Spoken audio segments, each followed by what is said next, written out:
تقدیر کیا ہے؟ اگر سب کچھ پہلے سے ہی لکھا ہے تو ہم اپنے اعمال کے ذمہ دار کیسے ہوئے؟ پھر اعمال کی جزا و سزا کیسی؟ پھر جنت اور دوزخ کیسی؟ وضاحت فرمائیں۔ بھائی سچی بات یہ ہے کہ اس سوال نے ایک عرصے تک مجھے بھی سوچ میں ڈالے رکھا کہ اگر واقعی سب کچھ پہلے سے لکھا گیا ہے تو ہم اپنے اعمال کے ذمہ دار کیسے ہوئے؟ جب اللہ کو سب کچھ معلوم ہے کہ میں اتنے بج کر اتنے منٹ پر یہ کام کروں گا، فلاں بندے کو گالی دے گا، میں اس دن یہ چیز ریکارڈ کروں گا، اتنے بجے میں نماز پڑھوں گا۔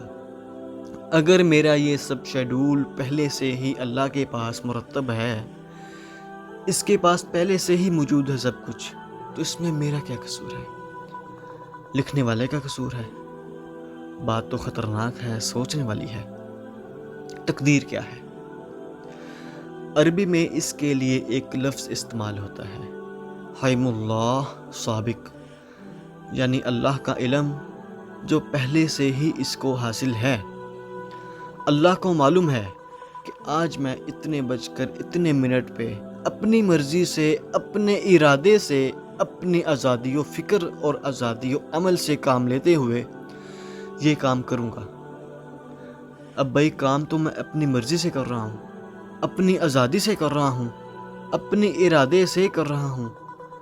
اب بھائی اتنی سی بات تو مانو کہ اللہ علام الغیوب ہے، علیم بذات الصدور ہے۔ مجھے اپنے بارے میں نہیں ہے کہ کل 10 بجے میں کیا کروں گا، مجھے نہیں پتا میں 10 سال بعد میں نے کہاں ہونا ہے، لیکن اللہ پاک کو سب معلوم ہے۔ اس کو میرے آزادانہ، خود مختارانہ اور فری ول کے ساتھ کیے ہوئے سب اعمال کا پتہ ہے کہ میں اپنی مرضی سے، اپنی فری ول کے ساتھ اتنے بج کر اتنے منٹ پر یہ کام کروں گا۔ یہ اللہ نے اپنے پاس لکھ رکھا ہے، کیونکہ اس کو پوری کائنات کا نظام چلانا ہے۔ اس کا علم وہ صحیح ہے، لیکن اس کا علم میرے ارادے سے نہیں ٹکراتا۔ اب میں یہ بات آپ کو ایک مثال سے سمجھاتا ہوں۔ میرے ساتھ ایک واقعہ پیش آ گیا، اس دن مجھے تقدیر کی سمجھ آ گئی کہ تقدیر کیا ہے۔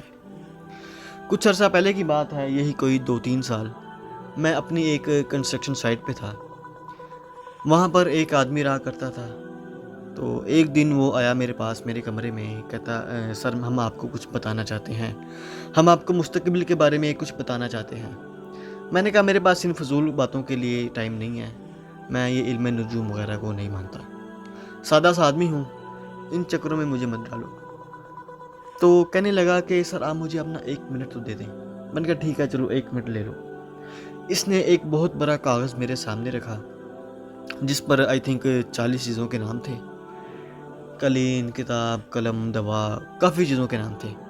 وہ کہنے لگا سر آپ ان میں سے کسی بھی ایک چیز پر اپنا ہاتھ رکھ دیں یا اپنی انگلی رکھیں۔ میں نے کہا ٹھیک ہے۔ تو اتنے میں اس نے ایک پیس آف ورک لیا، وہ اس پر کچھ لکھا اس نے اور اپنے پاس الٹا کر رکھ لیا۔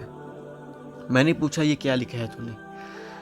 اس نے کہا جس چیز پر آپ انگلی رکھیں گے، اپنا ہاتھ رکھیں گے، وہ میں نے اپنے پاس لکھ لی ہے۔ اب میں پریشان ہو گیا، حیرانگی کی بات ہے نا کہ جو چیز میں سوچ کر اپنی مرضی سے، اپنے ارادے سے لکھوں گا، وہ اس کو پہلے سے ہی معلوم ہے اور وہ اس نے لکھ بھی لی ہے اپنے پاس۔ اب میں سوچ میں پڑ گیا کہ وہ چیز سوچوں جو اس نے نہ لکھی ہو۔ پھر تنگ آ کر میں نے ایک چیز پر ہاتھ رکھ لیا، کافی سوچنے کے بعد، کبھی اس چیز پر، کبھی اس چیز پر، کبھی اس چیز پر، میں نے تنگ آ کر میں نے ایک چیز پر ہاتھ رکھ لیا۔ تو جب اس نے کاغذ الٹایا تو وہی چیز تھی۔ اب پتہ نہیں اس کا کیا چکر تھا، خدا ہی جانے، کوئی اس کا علم ہوگا، لیکن اس نے مجھے پتہ نہیں اس نے کیا، جو کچھ یعنی کہ میں نے لکھا ہوا تھا وہ اس نے پہلے ہی اپنے پاس لکھ رکھا تھا۔ اب پتہ نہیں اس کم وقت کو کیسے معلوم تھا۔ جس چیز پر ہاتھ رکھنے والا ہوں اس نے پہلے سے وہاں لکھ کر رکھا تھا۔ یار حیرانگی کی بات ہے۔ میں نے کہا یار جب ایک محدود علم والا آدمی میرے آئندہ کے اعمال کو لکھ کے رکھ سکتا ہے، جبکہ وہ عمل اپنے ارادے سے کر رہا ہوں، کوئی مجبوری نہیں ہے، لیکن وہ عمل میں اپنی مرضی سے کر رہا ہوں، اپنے آزادانہ اور فری ول کے ساتھ کر رہا ہوں، اگر یار یہ انسان پہلے سے ہی اپنے پاس لکھ کر رکھ سکتا ہے تو رحمان کیوں نہیں؟ اس نے میرے سارے اعمال جو میں آگے کرنے والا ہوں سب کچھ اپنے پاس لکھا ہوا ہے۔ اس نے آگے بھی حساب کرنا ہے، ہمارے رزق کا، ہماری زندگی کا، پتہ نہیں کیا کیا اللہ تعالیٰ نے حساب کرنا ہے، کہاں کہاں انتظام کرنا ہے۔ اللہ تعالیٰ نے اس لیے ہی پوری کائنات کا ڈیٹا اپنے پاس محفوظ کر کے پہلے سے ہی رکھ لیا ہوا ہے۔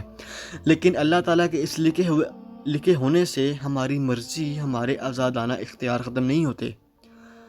کرتے ہم اعمال اپنی مرضی سے ہی ہیں، لیکن اللہ تعالیٰ ہر چیز پر قادر ہے۔ اللہ تعالیٰ کو ہر چیز کا علم ہے۔ اللہ تعالیٰ نے اس لیے ہی ہر آنے والے آدمی، ہر جو ہمارے بچے پیدا ہوں گے، ہم سے پہلے جا چکے ہیں یا آنے والے ہیں یا ہمارے بچوں کے بچے ہیں، جو بھی کل قیامت کو ہوگا، جو کچھ ہوگا، اللہ تعالیٰ کو سب معلوم ہے، اور اللہ تعالیٰ نے سب اپنے پاس ایک لوہے قلم محفوظ میں لکھ کر رکھا ہوا ہے، جس کی بنا پر ہمیں جزا اور سزا ملے گی۔ جزا ملے گی تو ہم جنت میں جائیں گے، سزا ملے گی تو ہم دوزخ میں جائیں گے۔ اللہ تعالیٰ ہم سب کو اپنی اس زندگی میں اچھے عمل کرنے کی توفیق عطا فرمائے۔ آمین ثم آمین۔ وآخر دعوانا ان الحمد للہ رب العالمین۔